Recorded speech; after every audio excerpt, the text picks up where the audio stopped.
Luke Walker, Animals Stick Up For Her by Violet Plum.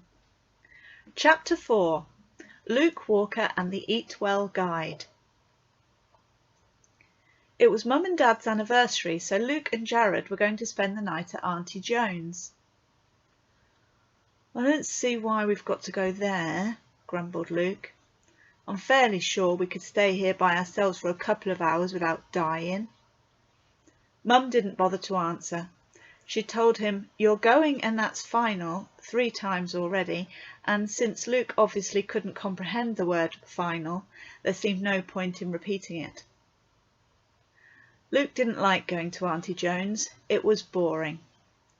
Jared usually spent the whole time playing chess with Uncle Brian, which left only one person for Luke to play with, Amelia. Their cousin Amelia was so boring. She wouldn't make mud pies or play soldiers. She refused even a game of Battleship because it was too noisy. All she wanted to do was dress up like a fairy and colour in her colouring books. Colouring books were boring, but Amelia had tons of them. She got more for every birthday and Christmas because all her friends and relations knew that that was what she wanted. She couldn't get enough of them. Luke groaned at the thought of 18 hours in that house. He decided to have a go at persuading Dad to get him out of it. "Dad, can't I just stay here?" he pleaded. "I'll be good." "Even if that were true," said Dad, eyebrows raised, "you're too young to stay home alone." The phone rang. Mum put it on speaker so that she could carry on doing her hair. It was Auntie Joan, again. "Will he eat an omelette?" She sounded stressed. "No eggs, no cheese, no meat, no fish," said Mum matter-of-factly. "So what can I give him for protein?" "Give him beans. He loves beans." "Won't that make him windy?" "Oh, Joan, stop worrying. Just fill his plate with vegetables and he'll be happy." It was true. Luke did love vegetables. He hadn't been too keen on them before he stopped eating animals, but as hunger tempted him to try different things, he found he liked them more and more. Broccoli was his favourite, closely followed by spinach and baked beans. Joan still wasn't convinced. "I don't know how you cope," she said. "I'd be so worried he wasn't getting a proper balanced diet." "He is just a child, Marion. Do you really think it's wise to let him decide what he does and doesn't eat?" Mum sighed. "I was sceptical myself at first, Joan, as you know, but I've had him tested. The doctor says he's fit as a fiddle." Luke dreaded the thought of Auntie Joan watching him with concern all through dinner. "Mum, please don't make me go," he whispered. Mum frowned and shook her head. "Joan, I've got to finish getting ready. We'll see you in 40 minutes. Bye." "Come in, boys, and take off your coats. Dinner will be ready in 20 minutes. Auntie Joan smiled as she waved to Mum and Dad and closed the front door. Luke and Jared sat down quietly in the living room and looked at their hands. Auntie Joan disappeared into the kitchen and nothing happened for 3 or 4 minutes until the front door slammed. Uncle Brian was home from work. He burst into the living room loudly. "Hello, boys! I forgot you were coming. Ready for a rematch, Jared?" Jared grinned shyly. "Yeah," he said. "Great. We'll set up after dinner." "Hey, where's Amelia?" "She must be in her room. Why don't you go and see what she's up to? We'll call you when dinner's ready." The boys looked at each other uncomfortably and then quietly did as they were told. They knocked on Amelia's door and entered when she said, "Come in." Their 6-year-old cousin was dressed in a pink tutu with pink tights and wire-framed white lace wings on her back. She had a pink plastic tiara on her head and was bent over a colouring book, colouring butterflies. "Hello," she said, without looking up. "Hello," said Luke. "All right," said Jared. Jared sat down on the bed and picked up two of Amelia's soft toys. "Ah, Pink Pony, today you will fight Blue Dolphin to the death, and whoever wins will fight Yellow Kitten to the death," he said in a fake evil voice while making the toys wrestle. "Stop it! You'll spoil them," said Amelia. Jared laughed and continued tormenting her. Luke shook his head at his brother's predictably boring behaviour and browsed Amelia's bookshelves. Colouring books, colouring books, colouring books. He wondered how she hadn't got tired of them. He took one from the shelf at random and flicked through it. It was full of pictures of sea creatures and shells and seaweed. Under each one was its name and a brief description. Amelia had coloured it in very neatly, Luke had to admit, and she'd ended up with a full-colour encyclopedia of the sea. He picked another one. It was about birds. Every other page had a drawing of a different bird to be coloured in, with the name, description, habits and location of the bird on the opposite page. There was another one about fish, another about wild flowers, another about trees. There was animals of the British Isles, jungle animals, Arctic animals, space, planets, stars, fruit and vegetables, people from history. There were also quite a few with fairies, but Luke had seen enough to know that he'd misjudged Amelia. Not all colouring books were boring. So the visit to Auntie Jones turned out to be not so bad after all. Luke was given beans on toast with tomatoes and leeks for dinner, which went down very well, and Amelia kindly let him do some colouring in her history colouring book, from which he learned that Albert Einstein, who was famous for being a very clever man, was a vegetarian like him. He showed that page to Auntie Joan. Monday morning, Luke sat in awe, watching Jo draw a brilliant picture of Mrs. Tebbit. It looked just like her. He was especially impressed with how Jo had captured her eyebrows, the way they each did their own thing when she was angry. "Joseph Currant, put down your pen!" Mrs. Tebbit shouted from behind her desk. Luke looked at her and then at the drawing. "Amazing!" he breathed. As she stalked towards them, it dawned on Jo that it would have been better to have drawn it on paper so that he could tear it up. He licked his finger and tried to rub it off, but the ink had already sunk into the wood. "Headmaster's office, now!" she boomed when she saw his handiwork. Jo was already on his feet. He knew the routine. Luke tried not to smile. "And you, Luke Walker," Mrs. Tebbit still had some rage to vent. "What did I do?" asked Luke incredulously. "You two are as bad as each other. Move to the front where I can keep an eye on you." "There's no room at the front," said Luke with relief. "Katia, Shania, swap desks with Luke, please." She had an answer for everything. "I didn't do anything," he said plaintively. Jo was gone until after playtime, and when he did come back, he had to stand in the naughty corner.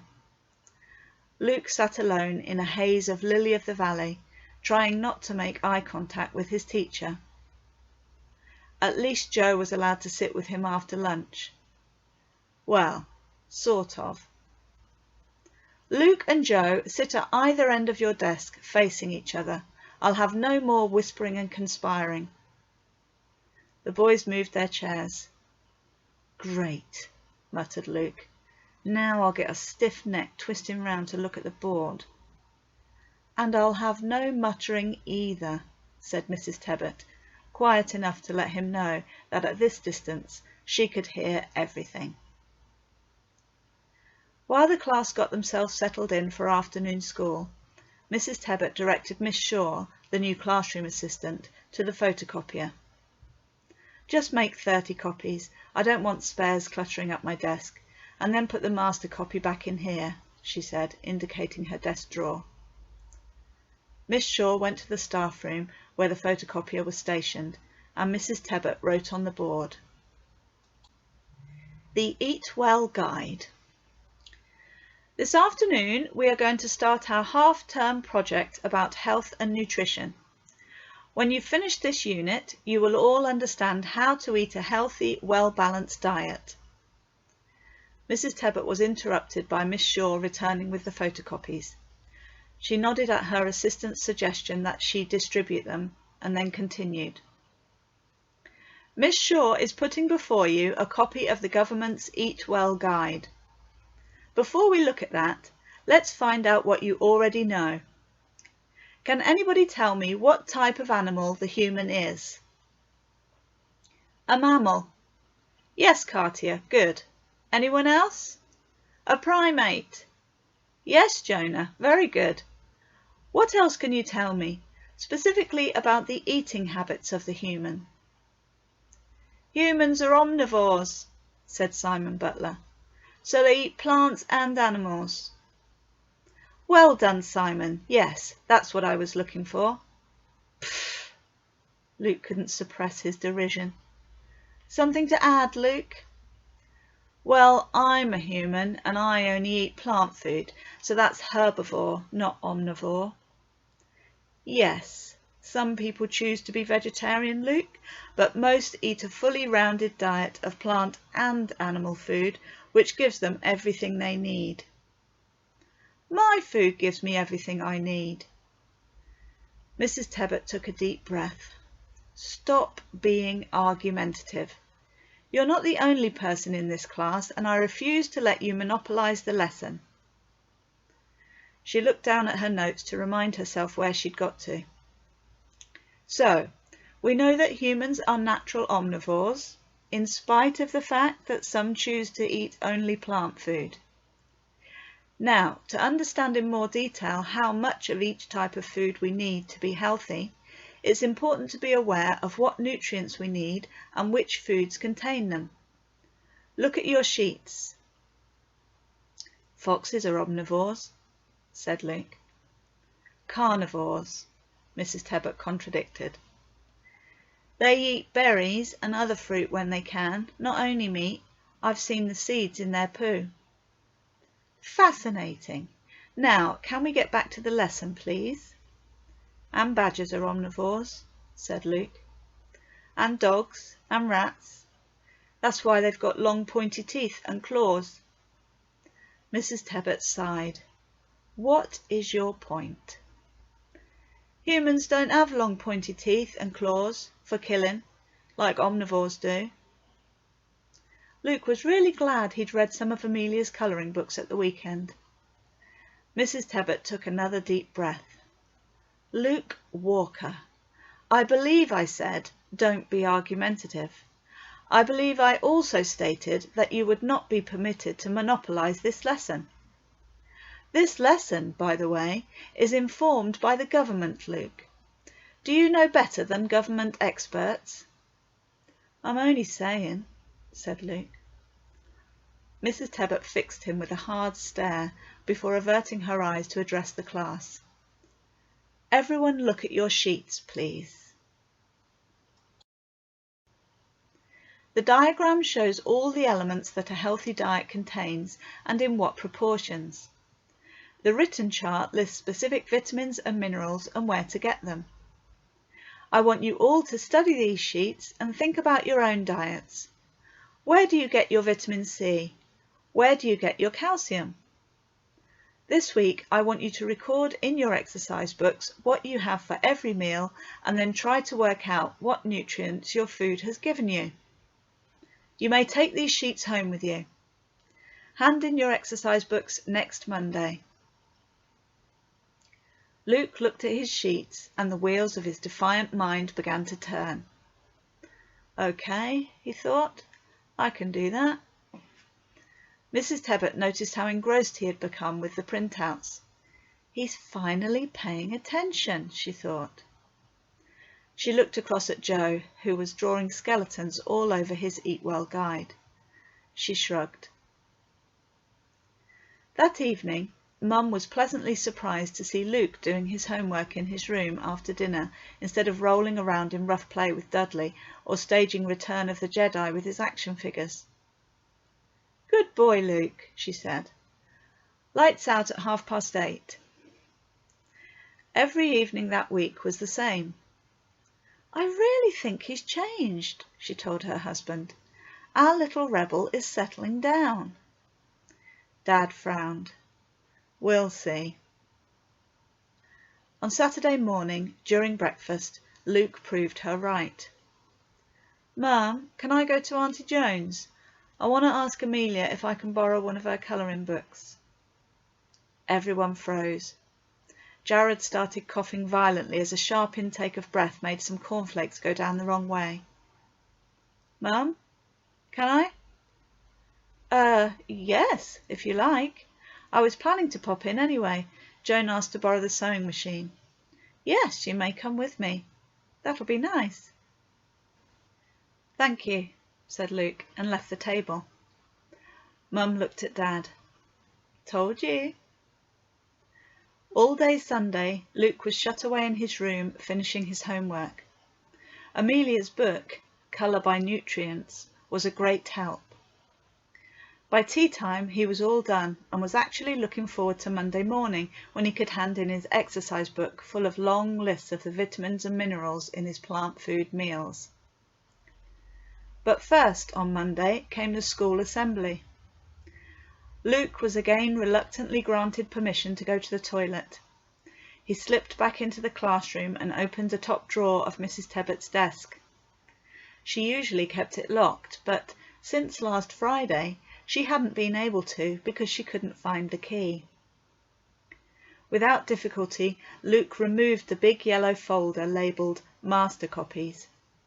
He then replaced the Eatwell guide diagram and the primary nutrition class chart with his own homemade versions of those documents. Perfect, he thought, smiling with satisfaction.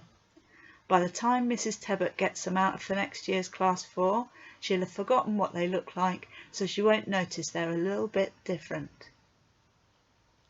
He was confident the new ones looked similar enough to the originals to fool anyone who didn't look too closely. He returned the yellow folder to the drawer, locked it, and quietly slipped back into assembly.